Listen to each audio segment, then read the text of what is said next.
Offer valid on standard browsers, U.S. only. When I heard about Date My Age, I thought, really? But there I was in my empty, quiet house, my laptop on the kitchen counter, and I typed in my name.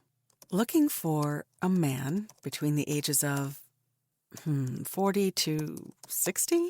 Sure, why not?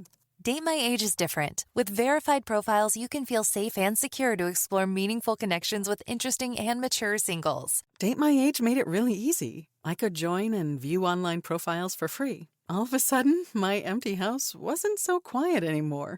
I got so much attention, it just made me feel seen and alive. Date My Age helped me start a totally new chapter in my life.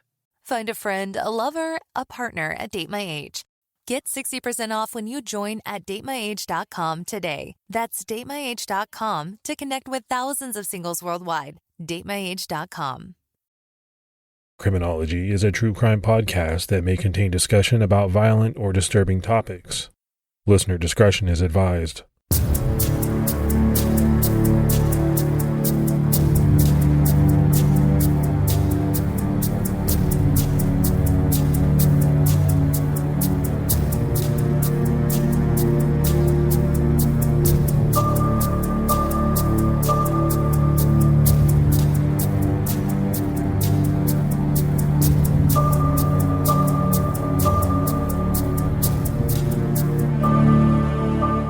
Hello, everyone, and welcome to episode 321 of the Criminology podcast. This is Mike Ferguson. And this is Mike Morford. Morf, how you doing, man? I'm doing good. I'm a little bit under the weather today, but I'm going to give it the old college try here and see if we can cover this episode. Yeah, you sound a little bit different, but, I know you'll make it through. Yeah, the kids are back in school, so I'm sure they're bringing home some kind of germs, and I catch them all. Yeah, I remember that when my kids were younger. And it was just like, I think it's just a petri dish going on, right? You're getting into this new classroom, kids everywhere. But I always had the added element of my wife being a teacher. So, all these kids, they want to come up and they want to hug her. And, she teaches young kids. So they're always wanting to hug her and stuff. So she's always fighting off stuff as well. Got to take the emergency and the vitamins. Yep, absolutely. Let's go ahead and give our Patreon shout outs. We had Elizabeth Parker, Pamela Coburn, Crystal Schroeder jumped down to our highest level, and Sandy Nielsen. So a lot of great new support. We really appreciate it. Yeah, thank you so much to everyone that does support the show. It really helps us out. And for anyone on the fence that would like to, you can head over to patreon.com/criminology to sign up. So let's go ahead and jump into this week's case. And we're discussing a love triangle that turned violent, leading to a murder-suicide that made headlines. We're talking about Jennair Gerardot, a married woman who suspected her husband of having an affair. She was so hurt and despondent over the affair that she took matters into her own hands, with deadly consequences. 33-year-old Meredith Sullivan had recently accepted a new position at Villanova University in Pennsylvania. According to CBS News, on April 23, 2018, she posted a selfie photo on campus with a caption that read, "Couldn't be more excited. Just a week on the job, and I'm already feeling the love from Nova Nation." It was 5:42 p.m., and the new Assistant Vice President of Marketing and Creative Services was feeling grateful and optimistic as she was getting ready to leave for the day. Her new place was just blocks away from the campus. She was still in the process of moving into the home that she had rented 2 weeks earlier, and had only her furniture there for 2 days by that point. It was going to be a fresh new start, and so far it was going great. Meredith got home right around 6 p.m., like she always did. One of her new neighbors, Melissa DeJoseph, saw her arrive home and go inside. She parked her Audi, got her tote bag out of it, and walked up to her front door. Melissa told ABC6.com as soon as she went in, probably less than 5 minutes after she went in, "I heard a noise that at the time I thought, is that a gunshot?" Melissa thought to herself, no, it couldn't be. Not in this affluent neighborhood of Radnor Township. Just after 7 p.m., a 911 call was made by Tim Mulvey, another one of Meredith's neighbors. He had found a man outside of her house, hysterical. According to DelawareOnline.com, he said there were 2 people inside, possibly dead, and there was blood everywhere. And I think this is something we've talked about at least a few times more. Someone hears something, let's say inside their home, a sound, and they're not exactly sure what it is. In this case, Melissa thought, could that be a gunshot? But then right away, she kind of dismissed it because of the type of neighborhood that she lived in. I guess gunshots were not common there. And, I think that happens to a lot of people. Sometimes you think, okay, it's a car backfiring or it's some other type of noise, most likely not a gunshot. And I would say most of the time that's probably true. Now, I've never been in the position where I've heard a gunshot and debated whether to call police or not, but my thinking is the worst that would happen is it would come out, check it out. If there's nothing there, then no harm's done. I'd like to think that if it happened to where I heard a shot, I would call just in case, and it can't hurt to have them come and check out. No, I get what you're saying. It can't hurt, but I think the mindset that most people have is, well, I don't want to be that person who calls the police over nothing. And so if they're really not sure, I think by and large, most people probably don't call just because they don't really think in their mind that there's anything wrong and they don't want to bother anyone. When officers arrived, they found the hysterical man who said his name was Mark Gerardot. He pleaded to police that his wife might be inside. Mark was hysterical and hyperventilating so badly, he was put in an ambulance before being taken into custody while police sorted out what happened.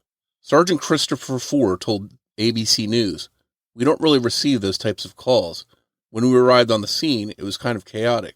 Mark was discovered outside of the crime scene by a neighbor where there were 2 women inside dead. Because he was too upset to get out any coherent sentences, he made a very obvious double homicide suspect, which is why he was taken into custody." And I think you can see why that would be, right? We described someone finding Mark outside. He's hysterical and basically saying, there's 2 people inside, they're possibly dead, there's blood everywhere, and he can't really even talk. He's hyperventilating. He's so hysterical that he probably can't give a lot of information.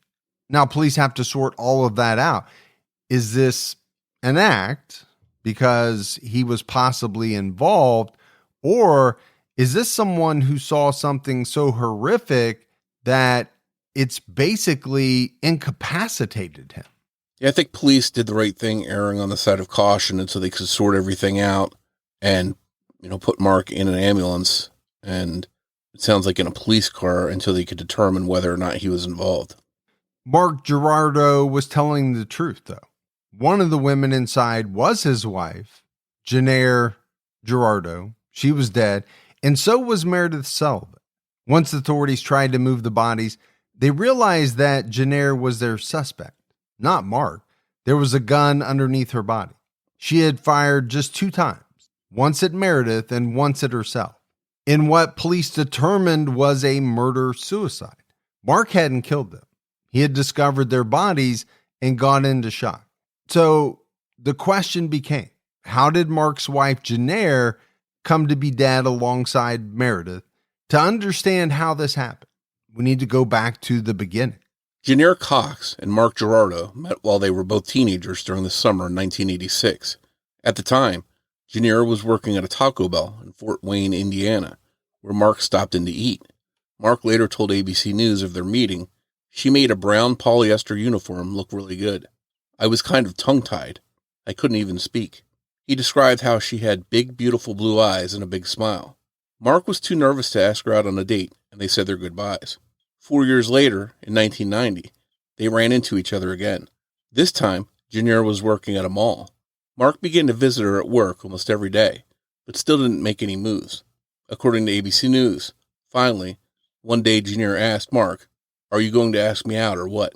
He was attracted to her confidence and assertiveness, describing Jennair as the exact opposite of who he was. One of Jennair's childhood friends, Melissa Murphy, remembers how happy she was when they started dating. She told ABC News, "When she met Mark, I remember her talking, saying this is the one. She was very excited. She would do anything for Mark." Mark and Jennair began dating and they got serious. And on October 23rd, 1993, they got married while 23-year-old Jennair was attending Butler University. By this time, Mark was 25.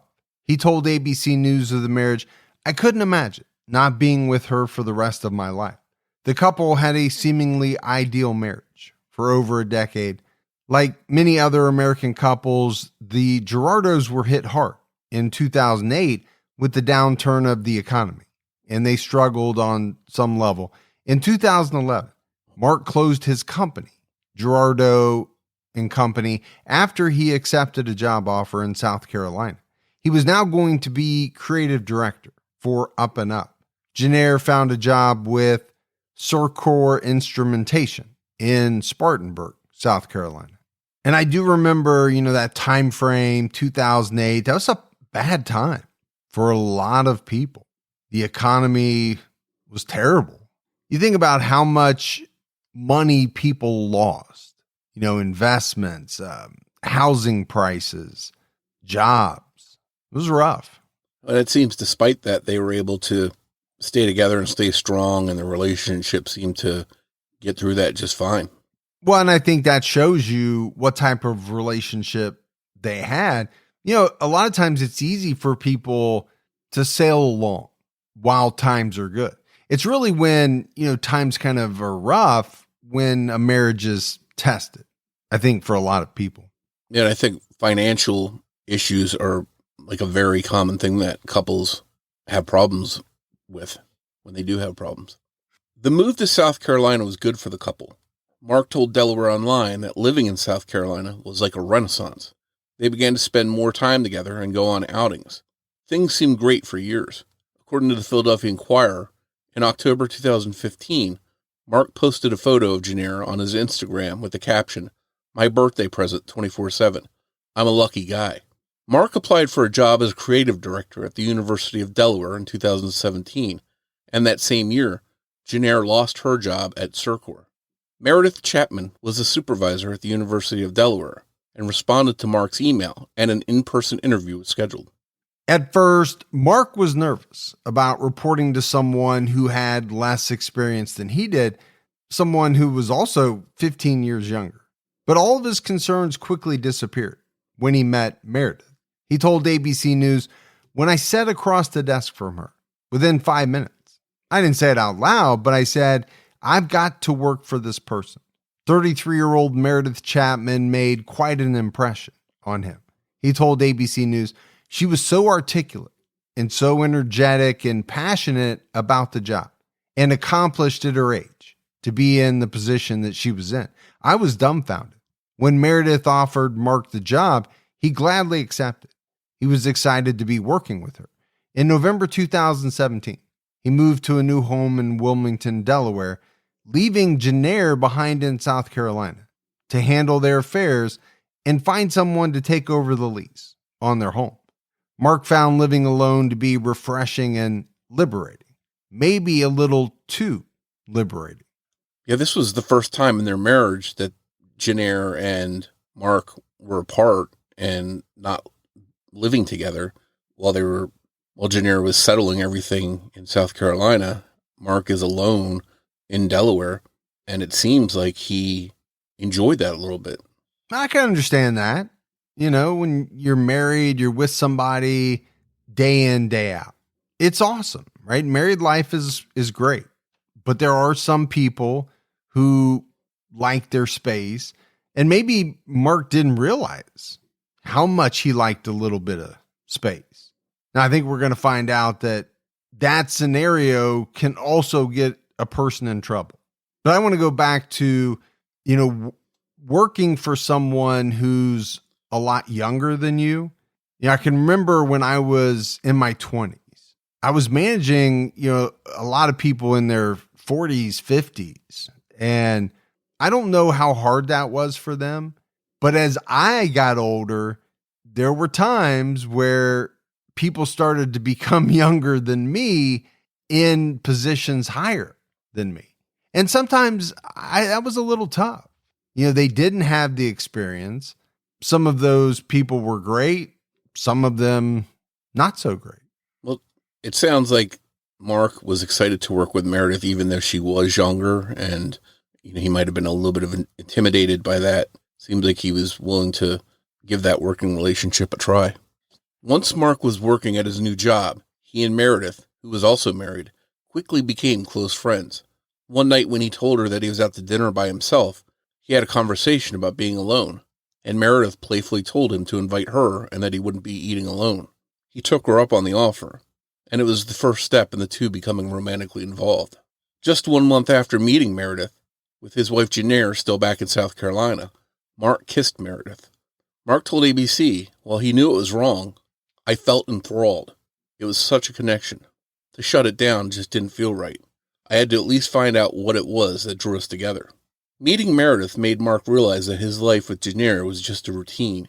He told Delaware Online, it was just doing the same stuff over and over again, with nothing new. Meredith also fell for Mark as quickly as he fell for her. Mark told Delaware Online that Meredith said to him, "I felt more joy, more excitement than I ever had before this fall." So Mark crossed the line, and it's something that happens every day, unfortunately. People cheat. But for me, it was the description that he gave of it. I think all of us can remember back to new relationships and how exciting they are. He's talking about, his marriage being routine. And yeah, obviously, when you're with somebody for a very long time, is it as exciting as it was in the beginning? No, not always. It's pretty tough to make that happen. And I think it's one of the reasons why, people do cheat. They just get caught up in something new, something different. Obviously, we know it's wrong, but like I said, it happens all the time. Yeah, it seems like it's a common thing that it's often a coworker because you're spending a lot of time with them, you're around them, so you're interacting with them, and the sparks, whatever might be going on, it could be hard to shut those off or ignore them.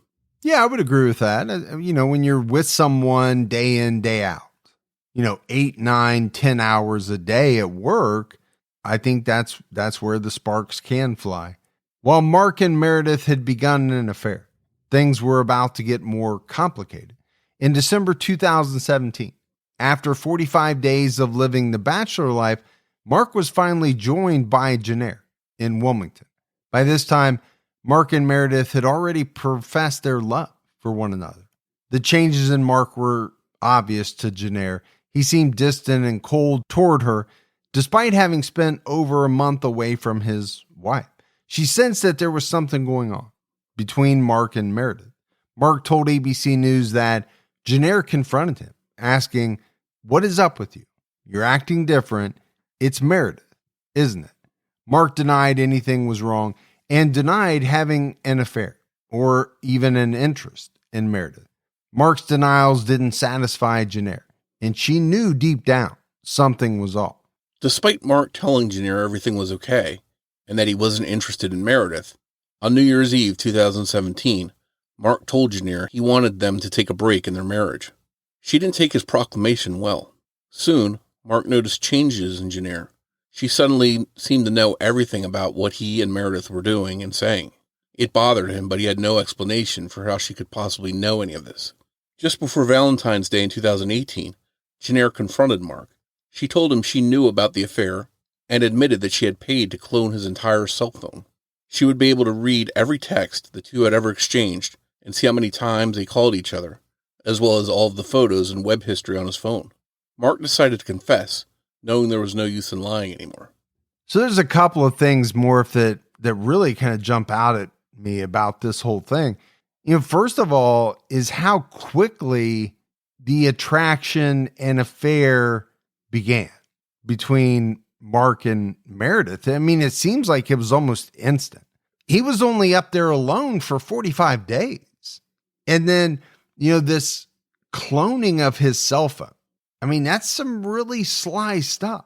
And obviously, if you think, as Jennair did, that your spouse is cheating on you, that ability to read every text, to see every phone call, to see every picture, it's going to prove things out pretty quickly.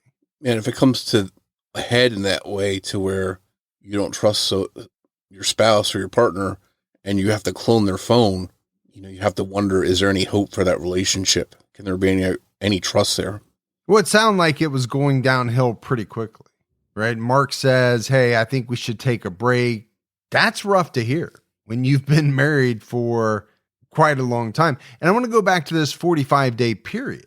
If you haven't seen your wife in 45 days, normally you would think that reunion, once the two are back in the same place, would be amazing because you haven't seen that person in such a long time. But Jennair experienced the exact opposite. And I think that's what, led her to believe that something was up. And I think she spotted the signs, even though he probably tried to cover his tracks up and not be obvious that he was in an affair. It seemed like she was able to spot the subtle differences in him and knew something was going on. After Jennair confronted Mark, they each felt betrayed.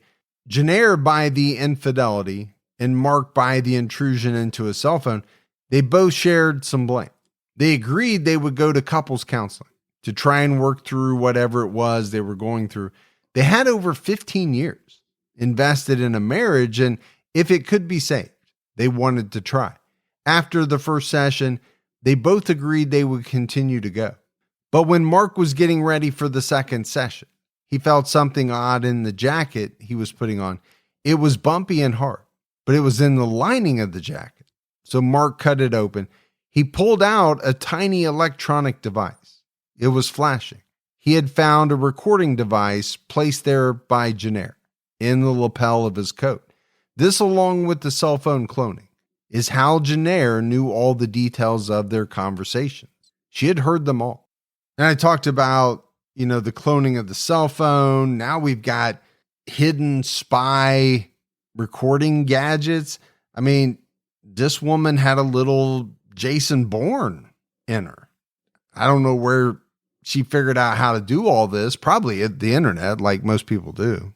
And it sort of puts perspective in if this happened back in the 50s or 60s, what might someone in Jennair's shoes find? A love letter or something like that, lipstick on a collar, the things that might be giveaways to an affair would be quite different than today. But today with the technology, she'd be able to spy on them and do all kinds of stuff to try and see what was going on.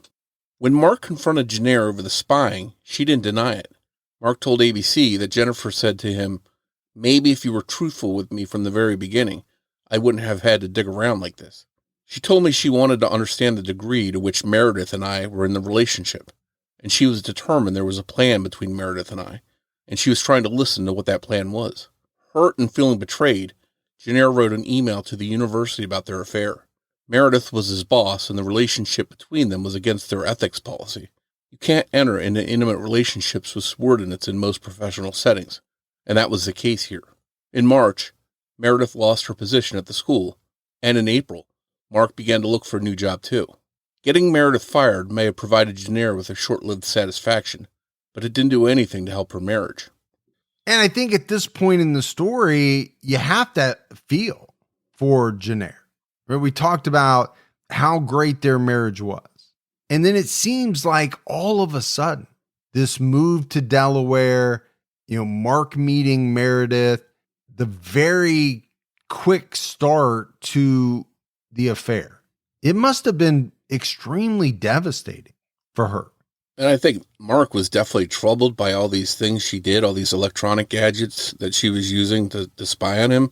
And that's, obviously that's not cool, but he doesn't have the leg to stand on because he's the one having an affair. So how can he realistically blame Jennair for doing what she's doing? He's the one that was lying to her. Yeah, I mean, I think if your wife is secretly recording you and you're not doing anything, okay, you might have a right to be a little miffed, but it's tough when you're the one having the affair to throw up your hands and say, "Oh, I can't believe you're doing this to me." So Jennair, she wrote this email, which eventually led to Meredith being fired, but Jennair wasn't done yet. She also emailed Newark City Councilman Luke Chapman, Meredith's husband, about the affair. Some of her emails to Luke were shocking. In one, she urged him to act quickly, to grab her underwear when she changed so that he could DNA test them for semen. He never responded to Jennair, but did act on the information she sent him. He filed for divorce days after her first email. This was all too much for Mark. He told Jennair he wanted the divorce. Unfortunately, since they had just moved, they didn't meet the legal requirements to file in Delaware until May, so he would have to wait. Until then, he agreed to keep working on the marriage. Now, both the Chapmans and the Gerardots were on their way to a divorce. Meredith was looking for new employment and a new home on her own. She started using her maiden name Sullivan again. And I think this just shows you more of, how costly an affair can be. I mean, this thing between Mark and Meredith wrecked 2 marriages and essentially changed the lives of 4 people. And obviously we know it's going to have even greater consequences down the road. In March 2018, Mark found another listening device. He was furious. Jennair had agreed to stop spying on him while they went to counseling together, but obviously she had lied. Mark remembers being so angry he knocked their coffee table over. Mark told ABC, "She took all my jackets and had a multitude of devices that she was cycling in and out." As outrageous as any listening device is, Jennair had multiple secret devices. She had to take them out of the clothing to download the audio and recharge the device before getting it back into his clothing undetected. Mark explained, every day she would take it back out and then sew it back in, download it, and back and forth. She had done that for weeks. And it's clear that there's outrage, right, on the part of Mark. But I go back to what we said earlier, which is, he's the one that caused the distrust, that started this whole spying thing. But, I will say more of it was pretty elaborate. All these different devices sewed into clothing. You have to take them out, download, recharge, put them back in. It's a lot of work. It probably took a lot of time doing that work too. And the one thing that I take away with this too is they're still going to counseling during this time. And to me, it seems like there's no way to save this relationship at this point, because they're, once you've gone this far down monitoring, your spouse, how could you ever trust him? And if you're Mark, he's probably, he can't trust her because she thinks he's spying on him. Well, one thing is clear, right? Jennair was taking all of this very seriously, and the fight over the surveillance gear was apparently too much for her. She recorded the video of herself crying, saying, "My life is such a waste. I don't deserve it anymore." Then she went upstairs to the roof of the building and threatened to jump. A neighbor coming up on the elevator interrupted her, and she went back inside. Once in the apartment, she said, "I'm going to do it," and started to run toward the window. Mark grabbed her and pulled her away from the window. Mark promised not to do anything that would get her hospitalized if she would see a psychiatrist. She told him she would. Jennair's former coworker, Nyla, recalls a strange photo sent to her on March 15, 2018. It was taken from the roof of Jennair's apartment building. The caption was, "Please tell Mark to come home to me." Nyla didn't see the text that night, but in the morning she was sure that Jennair hadn't been in her right mind when she sent it. Nyla called Jennair, and she said she had been feeling suicidal the night before, but was okay now. And she also said that she and Mark had a great conversation that night. Pretty quickly, Jennair seemed to have calmed down about the situation and accepted what was going to happen. Their marriage was going to end. But in the meantime, she had some demands. Her and Mark were going to spend time together, go hiking, go out to dinner, and just be a family again until the divorce. While he admitted this was odd, Mark told ABC he was trying to land this thing so she's in a good place when it's over. If this was what she needed, then I was going to do that. And I'll be honest with you, it did seem pretty odd to me. Like you said, Morf, it seems like the relationship was essentially over. And the only reason they weren't divorced by this point was because they didn't meet the requirements in Delaware. So you have Jennair kind of coming to the conclusion, apparently, that the relationship is over, but she's demanding that they spend time together. They go out and do stuff. They go to dinner until the divorce is finalized. It does seem a little strange. Yeah, those are the type of things that happy married couples do. Spend time together, do different things, go on adventures together. And in a marriage that's ending, it seems odd that she wanted to keep doing that, but he was willing to try that if it helped her get through this. Despite all the counseling and all the years they spent together, everything that happened in Delaware was just too much to overcome. A quiet dinner was scheduled for April 23rd, 2018, so that Mark and Jennair could civilly discuss Mark's upcoming divorce filing, which he had scheduled on May 6th, the first possible day to do it. Mark arrived at the restaurant first and grabbed a table on the outdoor patio. It was one of the first nice spring days, and he thought the fresh air would be a nice touch to their discussion. After a while, Jennair texted him that she would be late because she made a wrong turn. She then texted Mark that he should just go home because she wasn't coming. That text was followed by a photo that Mark would never forget. He recognized it as a used condom from Meredith's trash, the contents of which had been dumped onto the ground outside in front of Meredith's home. According to ABC, the photo was quickly followed by more messages from Jennair. You ruined my life. I hope you never find happiness. And finally, bye, Mark. Mark's heart sank. He knew from the photos Jennair was at Meredith's home, and he knew that there would be some kind of ugly situation, and that things had come to a head. He immediately tried to call Meredith. All of his calls rang until they went to voicemail. She didn't respond to his frantic text either. Mark left the restaurant and headed to Meredith's house. Everything was quiet when he arrived. Mark thought that maybe Jennair had confronted Meredith and left, and Meredith was just too upset to text him back. He knocked on the front door, but no one answered, so he went around to the back, wondering if she just couldn't hear him at the front door. Looking through the window, he saw Meredith lying on the floor in her kitchen. He made his way inside and shook her, trying to wake her up. His first thought was that she had somehow passed out, but she was completely lifeless as he tried to get her to come to. Then he noticed Jennair on the floor a few feet away. Mark told ABC, I just said, baby, oh baby, what have you done? Mark made his way outside where he ran into neighbor Tim Mulvey, who called 911. So we've kind of come full circle, right? We started out with this scene. Mark out in front of the house with neighbor Tim Mulvey. Now we know what Mark saw inside the home. But I want to go back to him sitting at the restaurant waiting for Jennair. He gets a text with a picture of a used condom. He realizes that the picture has been taken by Jennair out in front of Meredith's home, in the trash. What sort of thoughts, start to race through a person's mind in a situation like that? I don't know all of them, but they can't be good. Yeah, I think as he frantically tried to get over there, he had no idea that he was going to find them dead. He probably just expected to find them having a heated argument or something along those lines. He probably wasn't prepared at all that he would find them both dead in the house. Yeah, I'm with you. My thought is he knew whatever it wasn't going to be good, but he probably didn't think it would rise to the level that it ultimately did.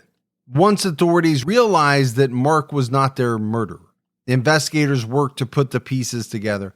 At first, it was believed that Jennair had taken the train from Wilmington to Radnor, about an hour and a half ride.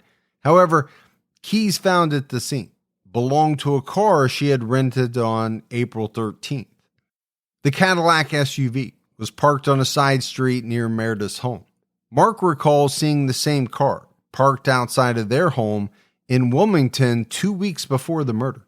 A neighbor recalled seeing a woman outside of Meredith's home just 2 days prior to the murder. She thought she had been looking for a lost pet because As she described to the Philadelphia Inquirer, she had a grim, concerned, or worried look. The neighbor also remembered that the woman was using binoculars to look towards Meredith's house. She was wearing a trench coat, sunglasses, and her hair was very dark and looked fake, like it was a wig. The woman got into a black SUV with New Jersey license plates and then drove off. And we've spent quite a bit of time talking about, the spy devices, the electronic stuff.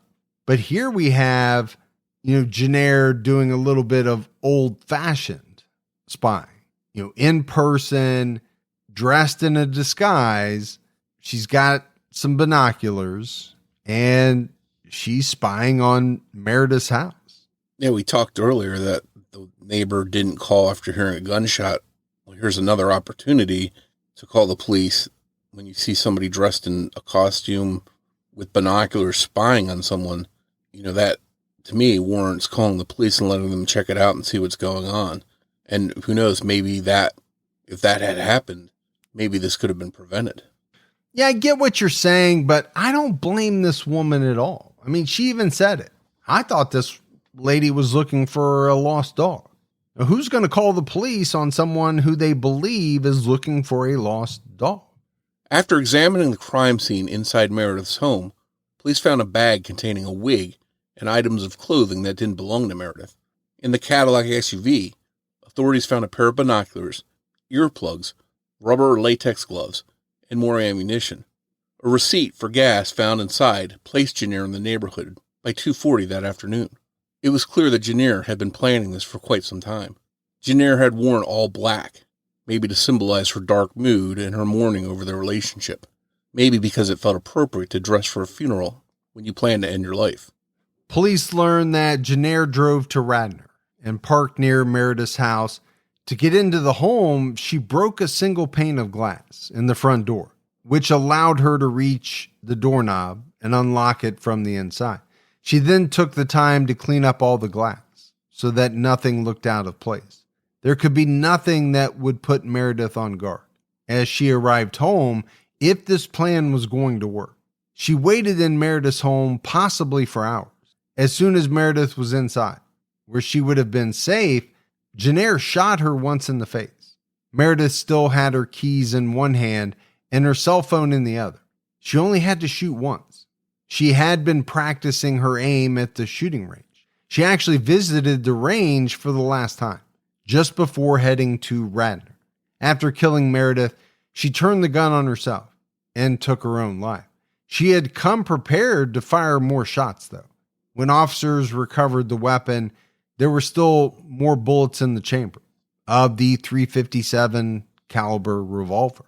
The Chapman's divorce decree was mailed on April 25th, 2 days after Meredith's death. Mark wasn't invited to either funeral service.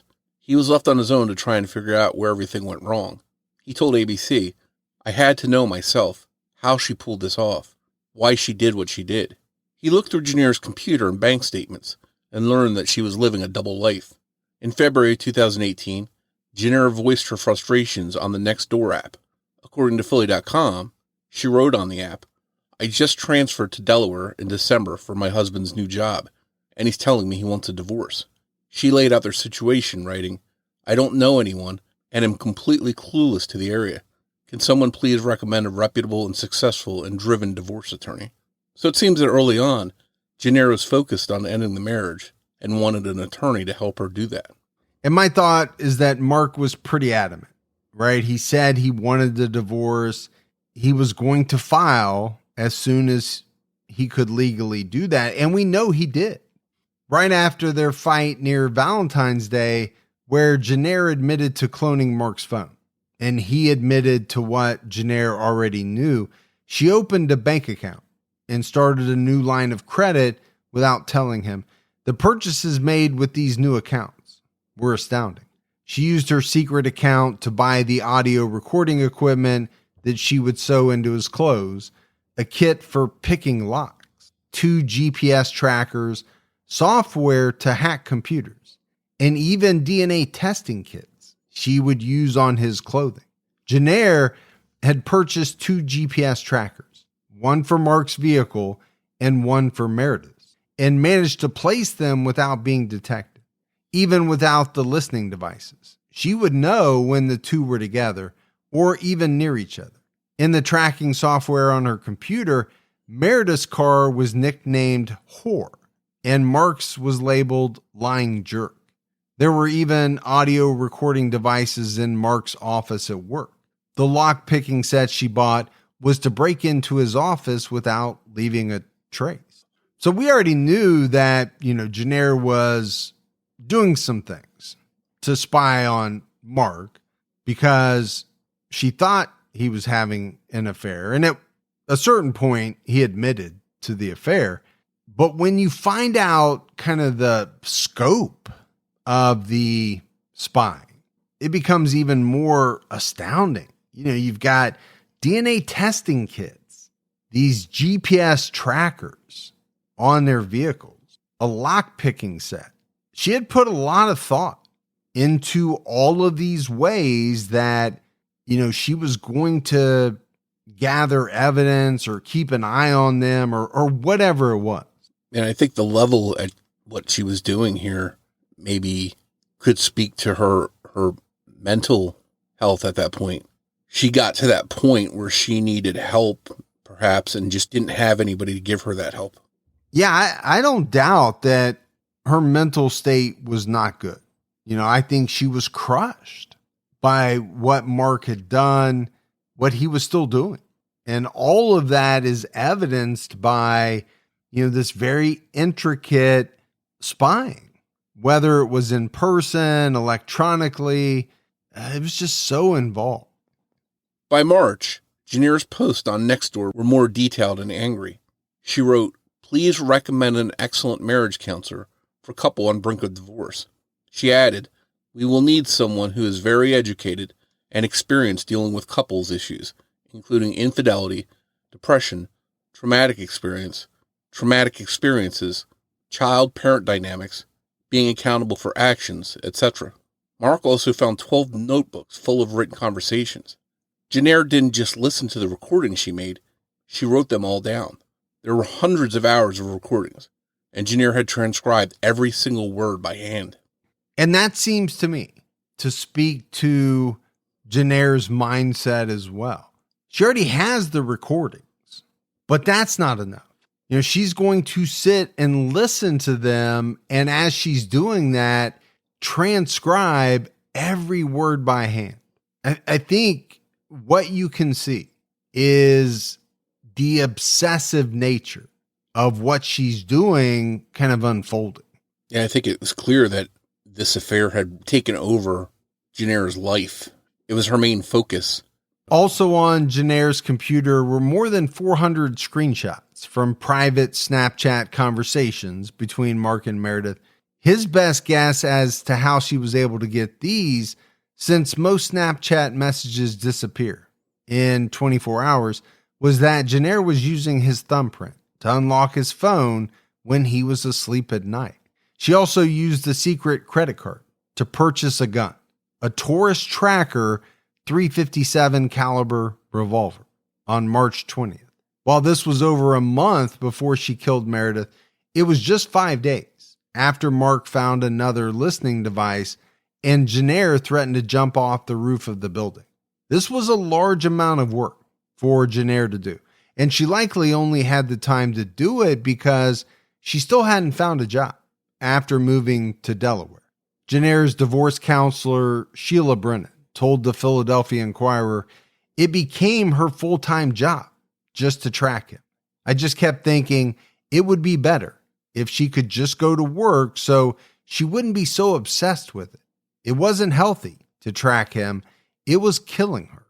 An email Jennair sent to some of her family members around the time of the murder was started weeks beforehand and consisted of a series of dated entries. She lays out her feelings and reasoning quite clearly. According to Mark, in his ABC interview, he said, "It's as simple as yes, this is payback for what you've done to me." One of Jennair's entries read, "They cannot get away with destroying my life for their gain." It was clear that Jennair wanted Mark to feel her pain. Jennair also wrote, "My life and soul are irrevocably broken. I'm not even a shell of the person I once was. Jennair once told Mark in a conversation that was captured by her own hidden recording device, speaking of Meredith, "She's living my fucking life." And I think these emails really provide a great glimpse into Jennair's state of mind. She wants Mark to feel the same type of pain that she's feeling. She is basically saying that she's destroyed, and she is not going to let these people get away with destroying her life. Mark also learned that Jennair had a backup plan. If he happened to be with Meredith when it was time to attack, she was prepared to kill him too. But that wasn't her goal. She wanted Mark to live with his pain, which is why she only targeted Meredith. But if it came down to it, she would have had no problem making sure they all died. Her final wish was for someone to euthanize her pet cat, Gypsy, who she had for more than a decade. All of the things Mark found painted a bleak picture of Jennair suffering through something she felt there was no returning from. She had documented a lot, perhaps hoping Mark would find it all. Psychotherapist Dr. Robbie Ludwig thinks the recordings Jennair listened to of Mark and Meredith were key to her plan. Dr. Ludwig told ABC, "In my opinion, there was something about listening in on the tapes that triggered rage and wound her up. It gave her the courage to know that she was right and that he was bad." Jennair's divorce counselor, Sheila Brennan, explained, "She already knew he was having an affair, and she was rubbing salt in her wounds with all the tracking and recording." According to Sheila Brennan in a Delaware Online article, Jennair was concerned about her being tossed away and Mark turning her in for a newer model. And I actually do think there's a lot to what these people are saying. It's one thing to know that your spouse is having an affair. Mark had admitted the affair, but then think about, on top of having that knowledge, also having all of these hundreds of hours of recording and intently listening to them. You're going to hear intimate conversations between your husband and another woman. How could that not enrage a person even more than they already were? And I think the more that someone would listen, the more enraged they would get. And this is a little bit different than somebody that finds out their spouse is having an affair and decides, "I'm going to get a divorce attorney and take them for everything they've got. They shouldn't have done this to me." And it seems like Jennair was more focused on hurting Mark the way that he had hurt her. Yeah, I agree with you. She simply was not going to just walk away from the marriage. And I use the word simply, even though we all know how hard that would be to do. But she's taking it way further. You did this to me. Now here's what I'm going to do to you. It's not hard to see why Jennair felt so threatened by Meredith. We've already discussed how quickly Mark fell for her and just how extraordinary he felt their connection was. But he wasn't alone in that feeling. Her former co-worker, Katie O'Connell, told 6ABC.com, most people who met Meredith were instantly dazzled by her. According to WHYY.org, Meredith has been described as a beacon of light to anyone who was fortunate enough to meet her. And she was said to be among the most talented and innovative professionals in her field. A spokesperson for Meredith's family said her death was sudden and tragic, but will not define who she was to the thousands of people who loved her. Meredith had run for state senate in 2016 and lost by just 747 votes. Even her opponent, 8-term Democrat incumbent Dave Sokola, said to WHYY.org, she was bound for great things. Meredith's family does not participate in coverage of her murder because, according to the Philadelphia Inquirer, TV shows about the case do not and cannot capture the essence of her life. And I think that's absolutely correct. No matter how well a podcast is done or how well a TV show is done. There is no possible way to really capture the essence of someone's life. You just can't do it in the short amount of time that you have to cover a case. And I can also see that the family might choose to not participate in those shows and stuff because it's going to open old wounds for them as well. Yeah, I don't know what the upside would be, honestly, for the family to participate. I understand if you have an unsolved case or some type of missing persons case, well, then the family might be a little more apt to participate because, they want to get information out there. They want to keep the story alive. That's not what we're talking about here. After the murder, Mark told ABC he felt like public enemy number one. There's a lot of pretty passionate discussion about this case online, and it's clear that many people don't see Mark or Meredith as blameless in the story. Many comments from posters say that Meredith's death was justified. They weren't necessarily calling her a homewrecker or blaming her for breaking up the Gerardot's marriage, but these comments did blame Meredith for initiating a relationship with someone working under her. Some posters wrote that when Meredith learned of what Jennair was doing, she could have walked away instead of latching on to Mark even more. Jennair's recording devices captured Meredith calling Mark crying multiple times, once because she needed help moving and her car was too small. Another time when she was upset about how nasty her divorce proceedings might get because Jennair wouldn't stop calling her husband Luke. And this is a case, Morf, where, when you look at comments online, they kind of run the gamut, which is normal for most cases. But in this one, you have two people involved in an affair. One of those individuals ends up dead. Okay, well, the affair was not right. There's no doubt about that. But it doesn't mean that Meredith deserved to die. And I read more than a couple of posts that kind of said that she did. And I was taken aback by that because, a lot of people do things that are not socially acceptable. They're not right. They are, I'm trying to think of the right word for it, but it certainly doesn't mean that they deserve to be killed. There are multiple comments on Jennair's obituary from people who admit they never met her, but feel for her. Some of them commented that they wish they could have been a friend to her in a time of need. Many people believe that Jennair was driven to do what she did because of Mark's actions. They think that while Jennair is ultimately the murderer, if Mark hadn't continued to lie to her, drag things out, gaslight her, and give her false hope, none of this would have ever happened. In these recordings, Mark tells Jennair he doesn't know what he wants and that he loves her. She urges him to make a choice, to leave if he wants to, but he didn't right away. Many people see Mark as the victim of an abusive relationship, saying that if the genders were reversed here, no one would have any sympathy for the killer. Friends of Mark weren't happy when the two got married and felt that Jennair pushed them away. When Mark had any guest over, Jennair refused to socialize, preferring to mope in the bedroom. Eventually, it was easier just to stop having people over. You also couldn't really argue with Jennair. According to Mark in a People magazine interview, she was always going to have the last word. Jennair struggled to keep a long-term job. Clients and employees in the past had specifically requested not to work with Jennair when dealing with Mark's company. He never asked her to change her behavior or made any adjustments to the company. It was easier just to close the entire company and find separate jobs. And I could see why there are some people who would feel for Jennair.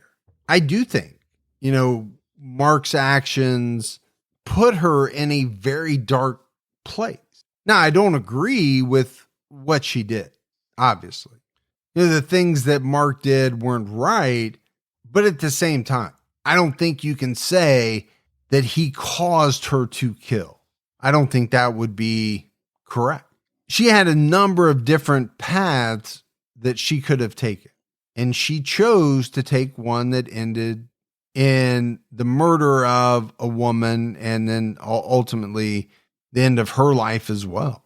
Yeah, I think this case is just a lesson that if you embark on an affair, you have no way of knowing where that's going to lead. Is that going to break up a relationship? Is it going to cause problems, potentially violent issues, things like that? You have no way of where things will go when you start an affair, so it can be dangerous, even starting one. And whether that person winds up hurt physically or emotionally, it seems like it's a good way to set up a situation where somebody's going to be hurt one way or another. Yeah, it's never going to be a good thing, right? I think we all know that. One of the things that drew Mark to Meredith is that she told him things that he had never heard from his wife. He told the Telegraph, "Here comes Meredith. She's just telling me such a different story, that I'm good at what I do. I'd never heard this from Jennair's lips ever, that I'm such a wonderful man. That just made an impression on me. Here's this woman who I think is amazing saying that she thinks I'm a wonderful man." Some people point out that if Jennair was so miserable with Mark's indecision, she could have walked away too. She had already posted on Nextdoor about finding a divorce attorney. According to People magazine, Jennair secretly recorded herself telling Mark, "You don't find me attractive. You don't want me anymore. You don't even like me. You are miserable." She told Mark to leave if he was miserable, but she stayed even though she was miserable too. In this case, there is a lot of finger pointing from the public about who's to blame and how things could have been different. Mark does seem to blame himself, at least a little bit, telling ABC, "I could have stopped the relationship, handled it completely differently. In the end, 2 marriages were destroyed and 2 people are dead. Affairs happen. Consenting adults sometimes make choices to have affairs. Sometimes there are no repercussions. Sometimes it may lead to divorce. Sometimes couples can work through affairs, but sometimes those affairs can lead to deadly consequences." And I think that goes back to what you said, Morf. You don't know what's going to happen when you start down that road. As for Jennair's final wish for Gypsy, her beloved cat, Mark ignored it. He refused to euthanize a perfectly healthy cat, and he didn't let Jennair's family take Gypsy, in case they would follow her request. Gypsy lived a full 2 years after Jennair. She traveled with Mark from Delaware to Southern California, where he relocated to. When Gypsy passed, Mark had her cremated and then sent the remains to Jennair's childhood friend, Shelley. She took Gypsy to Jennair's headstone in their hometown of Fort Wayne, read a letter to Jennair from Mark, and spread the ashes around. Mark Gerardot published a book about these events called Irreparable: 3 Lives, 2 Deaths, 1 Story That Has to Be Told. He told the Philadelphia Inquirer that he hoped to help others in similar situations. Mark said, "I always tell people to shut it down. Don't follow what happened to me. It's not my mission per se, but it's out there. And I want to change people's minds before it happens again." But Mark also wrote the book so that people had the full story, saying, if you're going to judge me, you're going to do it based on all the facts, not the little bit that had been presented. This is an ugly case all around. It's hard not to feel for Jennair in this case, but there's no way to justify what she did either. She was clearly someone who needed help. Was there a failure to get her that help? It seems like she was depressed, not only because of the affair, but because she wasn't able to keep or find a job easily. Maybe she was heartbroken and terrified of the future. She had been married to Mark for years, and was now relying on him, not just emotionally, but financially. Maybe she could have found herself again and reset her life with professional help. Maybe one day she would have moved on, healed, and found another partner. But we'll never know because she didn't get the help she needed. If anyone listening is in crisis and is considering self-harm, or has a loved one who is, there is help. You can contact the National Suicide Prevention Hotline 24 hours a day, 7 days a week by texting or calling 988. So as we wrap this case up, Morf, it is a pretty ugly case all around. You know, you have 2 individuals who make the decision to have an affair. They're not the first individuals to do so. But like we said, when you go down that path, there are a lot of things that can go wrong. You know, in this instance, 2 marriages were wrecked, which is probably not all that uncommon when people have affairs. But you also have Jennair, who took it so badly that, I think it put her in such a dark place. She started secretly recording Mark, transcribing those recordings, spying in other ways. It just seemed to completely take over her life. And then it's like it became about, I can't let them get away with doing this to me. They have to be punished. And this idea that I think Jennair had of killing Meredith and then killing herself. I have to believe in her mind that she thought this would be the ultimate pain for Mark to have to live with, because she could have killed him too. But I don't think she wanted to. I think she wanted him to have to live with what she thought were the repercussions of his actions.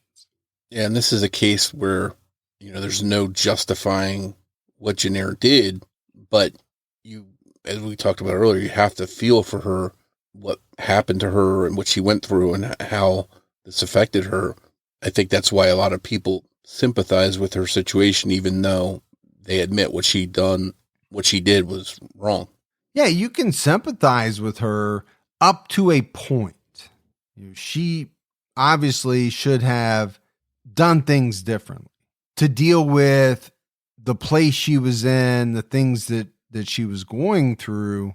Murder is never the answer, but in her mind it was. I don't think there's any doubt about that. Yeah, what's interesting about this case is, the route she chose to go. I think there's a lot of marriages that come to an end because of affairs.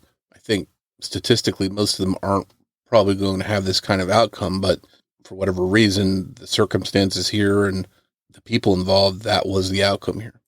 And I do think, as so many cases do, this does come down to, at least in some part, mental health. Jennair's mental state, her mental health during this period of time obviously had a big influence on what she ultimately did. And I think you said it, if she had gotten help, how different could things have gone? But those are the questions that you ask in these types of cases.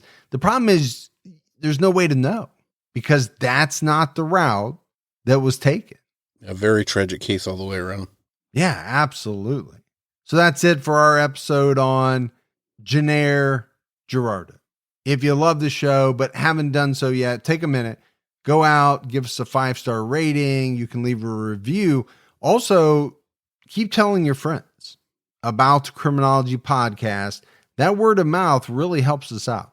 If you want to find us on social media, we're on X with the handle @CriminologyPod. You can also find us on Facebook by going to facebook.com/CriminologyPodcast. And you can join our Facebook discussion group, Criminology Podcast Discussion Fans. So that's it for another episode of Criminology. But Morf and I will be back with all of you next Saturday night with a brand new episode. So until then, for Mike and Morf, we'll talk to you next week. Take care, everyone.